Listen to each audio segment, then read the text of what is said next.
Hi people, it's Archivist here, and today I have something a bit different. Although I do usually cover games on this channel, I am really looking forward to the upcoming Godzilla film directed by Gareth Edwards.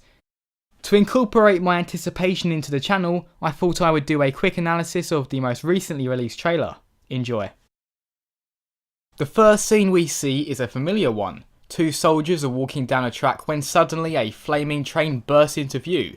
Now the first question I would ask here is, why are there only two soldiers? If the military sent out a search and rescue mission with such a small force, I would have to assume they do not yet know how serious the threat is. This could therefore mean this will be an early scene in the movie. After the two soldiers turn to run, we see a huge spike crash into the track, killing one of the men in the process. The size, shape and layout of these spikes suggest this isn't Godzilla, but instead one of the Muto monsters. I also wonder if this monster actually set this scenario up as a trap. If so, this creature has shown considerable intelligence. Next we see a devastated city with a very clear path of destruction running through it. From the path it would seem as if only one kaiju has caused the damage. It also seems as if whatever caused this damage had a very clear destination in mind. There is very little deviation from the path of destruction itself. This could therefore indicate that whichever creature did this, Godzilla or Muto, didn't destroy the city for the sake of destroying it, but instead just to get to a specific location. Here we have a shot of Bryan Cranston and Aaron Taylor-Johnson. If you look behind them, there has definitely been a disturbance, so it is very likely that these two are trying to figure out what could have done so much damage. Aaron Taylor-Johnson also seems to be wearing something that looks like a hazmat suit without the headgear. Maybe the two suspected high levels of radiation before going in. Here we have a great scene that is very reminiscent of The Day After Tomorrow. Not a lot to say here other than the fact that the tsunami is very likely a result of either Godzilla or the Muto monster causing massive water displacement. Here's the scene from the first trailer where the military initiate a halo jump into a destroyed city. It was originally hinted that Godzilla was responsible for the destruction, but I suspect it may actually have been the Muto monster, or at least a combination of the two fighting.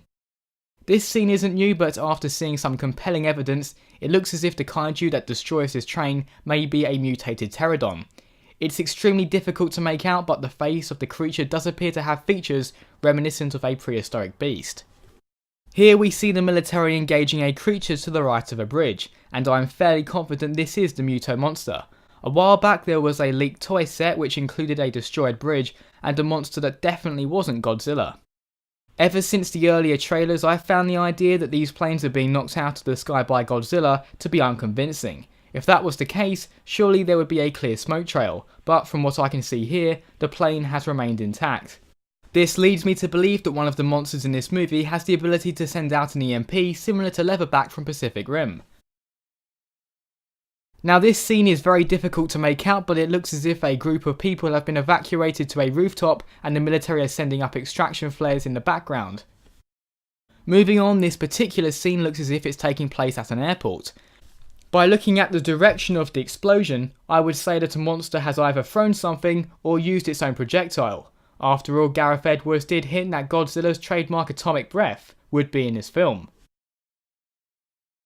I think this is probably the shot most people are interested in. To my eyes, this looks as if it could be the Muto monster, but due to the lighting effects it's still tricky to really get a good look at it.